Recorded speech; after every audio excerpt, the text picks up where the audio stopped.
You're watching Less Than Epic's coverage of the Overwatch League. Enjoy the show. Boston Uprising in Stage 3 Week 2 lose their star DPS Dreamcasper and then come back to defeat the near undefeatable number 1 seeded New York Excelsior. And in the very next week, they smash through the number 2 and number 3 seeds London and Seoul back to back. It's safe to say that the Boston Uprising are taking the league by storm. So this week on Less Than Epic, we're taking a look at their game with the London Spitfire to break down what has taken this team from the middle of the pack to the number 2 seed in the Overwatch League. What's up everyone, I'm your host Radical Edward, and last week on League Analysis we analyzed the Dreamcasperless Boston Uprising. This week the story must continue as Boston has shown that they may be the best damn team in the league. London and Seoul, despite having some struggles in Stage 3 of the league, are still in the top 3 strongest teams in the league. Yet this week, Boston pushed them both out of the way to take that number 2 seed. Both games were definitely great, but as a London Spitfire fan, I wanted to really analyze this week why Boston were able to take down my boys in baby blue. The game between Boston and London went to 5 maps, with London taking the first 2 in a dominant performance, and then Boston taking the reverse sweep to win the game. It's safe to say the game was close, but there was a definite turning point for Boston after the halftime break. So the real question of this match is, what did Boston change after halftime that allowed them to get the reverse sweep? Taking a look at the first half between these two teams, Boston actually had a 100% win rate on one of the maps they lost, Temple of Anubis, which is now down to 78% after this week. Boston was having some obvious communication issues in the first half of this game, with Gamsu and Note, the tank line on the side of Boston, diving completely different targets at times. Their lack of coordination frequently left their healers Neko and Kellex completely vulnerable,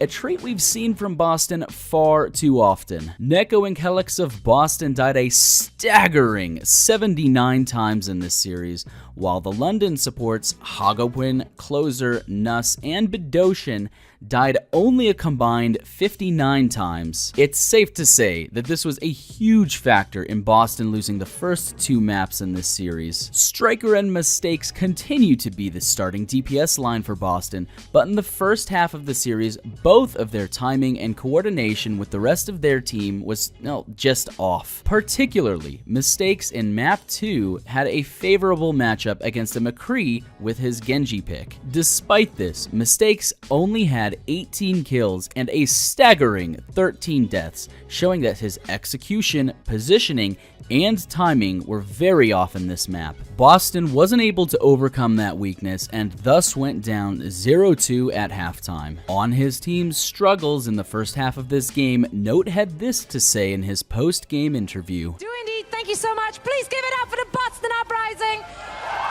Wow!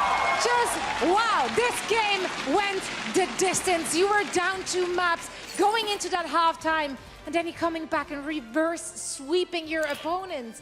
What adjustments had to be made, Note, for the second half? I think a lot of the issues was communication. Everyone is kind of tired. I'm still sick right now. I think you can tell a little bit from my voice. So my comms weren't as loud as usual. We're having a lot of problems just getting everybody on the same target, and everybody just kind of grouped up at the end during the break, and we just kind of said, just play the game, just do your thing, everyone do their jobs, and it worked out. I noted the lack of coordination and communication, and Note confirmed that that was indeed the issue that his team was having. We've gone over what Boston did poorly in the first half, so let's go back to our question.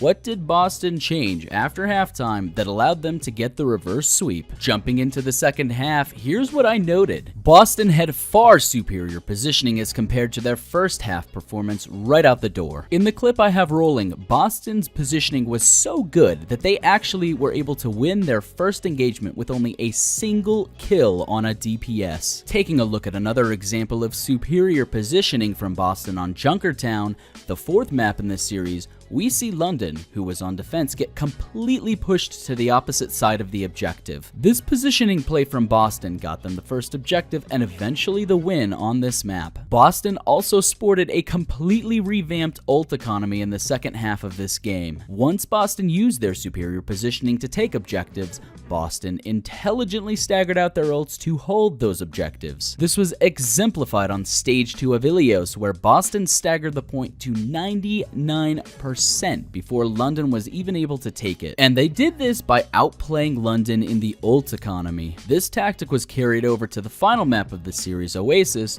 which Boston was able to take in overtime, bringing London's win percentage on this map down to a pitiful 27%. So to recap, before the half, Boston had communication and coordination issues which caused their supports to die too easily and their dives to be unsuccessful. After the half, Boston completely revamped their positioning and ult economy game, which allowed them to take the next 3 maps in a heroic reverse sweep. One final note I have to add is that Striker continues to be an absolute monster on the Tracer, sporting a plus 35 KDR in this match to Mistake's minus 13 KDR. Striker is a key to his team's success, and we love watching him. Great job, dude, and on a personal note, I love the emotion that you bring to the game. Anyway, that's gonna do it for our analysis of the Boston and London game. If you made it this far in the video, I'd like to thank you for watching. We do 3 weekly series covering the Overwatch League here at Less Than Epic, including power rankings,